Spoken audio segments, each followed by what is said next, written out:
जय श्री राम दोस्तों, कैसे हैं आप। उम्मीद है आप अच्छे होंगे। प्रभु श्री राम आपके जीवन में ढेर सारी खुशियां लेके आए। दोस्तों, आज मैं जो कहानी सुनाने जा रहा हूँ वो रामायण की बेहतरीन कहानियों में से एक कहानी है। इस कहानी का शीर्षक का नाम है स्वर्ण मृग। इसमें माता सीता स्वर्ण मृग को एक झलक देखती है और उसे देख के मंत्र मुग्ध हो जाती है। उस कहानी को मैं थोड़ा विस्तार पूर्वक बताना चाहता हूँ, कृपया ध्यान से सुनिएगा, आपको अच्छा लगेगा। सीता की इच्छा इस अद्भुत मृग को पकड़कर आश्रम में रखने की होती है। अतः वह राम को पुकारते हुए बोली, हे आर्यपुत्र, आप और लक्ष्मण शीघ्र आइए। देखिए कितना सुंदर और अद्भुत स्वर्ण मृग यहाँ विचरण कर रहा है। उस माया मृग को देखकर लक्ष्मण को संदेह हुआ और उन्होंने राम से कहा, तात, मुझे ऐसा प्रतीत होता है कि हमें छलने के लिए इस मृग के रूप में स्वेच्छा रूपधारी मारीच ही आया है। हे जगतपति, इस भूतल पर कहीं भी ऐसा विचित्र रत्नमय मृग नहीं है, अतः निसंदेह यह माया ही है। लक्ष्मण को बीच में ही रोकते हुए सीता राम से बोली, हे नाथ, यह मृग अत्यंत सुंदर है, इसने मेरे मन को मोह लिया है। आप अवश्य इसे पकड़कर लाइए। जब हम वनवास समाप्त कर अयोध्या लौटेंगे तो यह हमारे प्रसाद की शोभा बढ़ाएगा। यदि यह जीवित न पकड़ा जा सके तो इसे मार कर मृगशाला ही ले आइए। मैं उस पर आपके साथ बैठना चाहती हूँ। सीता के आग्रह को देखकर राम लक्ष्मण से बोले, हे लक्ष्मण, निसंदेह इस मृग का रूप अत्यंत मनोहर और आकर्षक है। यदि यह पकड़ा भी नहीं गया तो मारा तो अवश्य ही जाएगा। इसमें भी संदेह नहीं है कि इसकी मृगशाला मनोहारी होगी। सीता का आग्रह पूर्ण करने के लिए इसे अवश्य ही पकड़ना चाहिए। तुम्हारी शंका के अनुसार यदि यह राक्षसी माया है तो भी इस राक्षस को मारना उचित ही होगा। तुम सीता की रक्षा करो, मैं इसे जीवित पकड़ने या मारने के लिए जाता हूँ। इतना कहकर राम अपने सहस्त्र शस्त्र धारण कर मायावी मृग के पीछे चल पड़े। राम को अपनी ओर आता देख मृग भी उछलता कूदता गहन वन के भीतर चला गया। वह विविध वृक्षों झाड़ियों के बीच कभी छिपता और कभी प्रकट होता, कभी धीमी तो कभी द्रुत गति से भागने लगा। उसका पीछा करते करते रामचंद्र आश्रम से बहुत दूर निकल गए। अंततः मृग ने दृष्टिगत होते ही क्रुद्ध होकर राम ने एक तीक्ष्ण बाण छोड़ा जो मारीच के हृदय तक जा पहुंचा। बाण के लगते ही मारीच अपने असली वेश में धराशायी हो गया और राम के स्वर में ही सीते आ लक्ष्मण चित्कार करते हुए मर गया।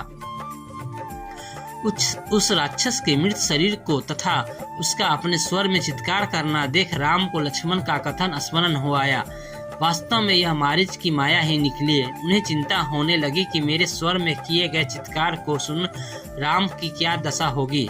उन्हें किसी अनिष्ट की आशंका होने लगी और वे तेज गति से आश्रम की ओर लौट पड़े।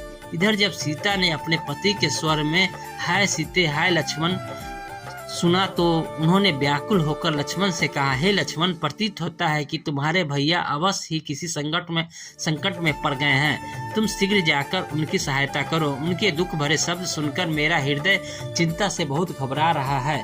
आशंका से आतुर सीता के वचन सुनकर लक्ष्मण बोले, हे आर्य, इस प्रकार मैं आपको अकेला छोड़कर नहीं जा सकता।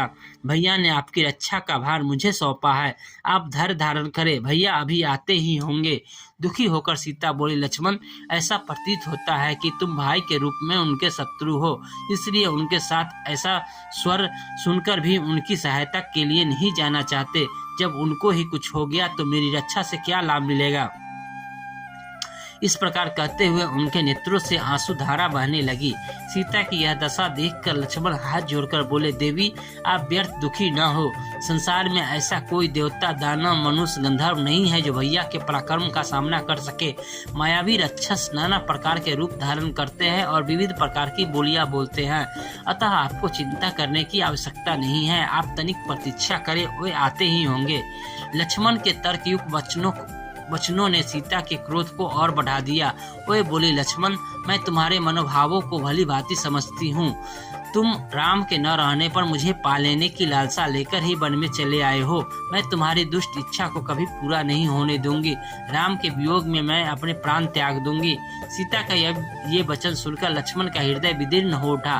वह बोली, देवी, मैं आपकी बातों का कोई उत्तर नहीं दे सकता। स्त्रियों के द्वारा ऐसी अनुचित और प्रतिकूल बातें मुंह से निकलना कोई आश्चर्य की बात नहीं है, क्योंकि संसार में नारियों का ऐसा स्वभाव प्रायः देखा जाता है।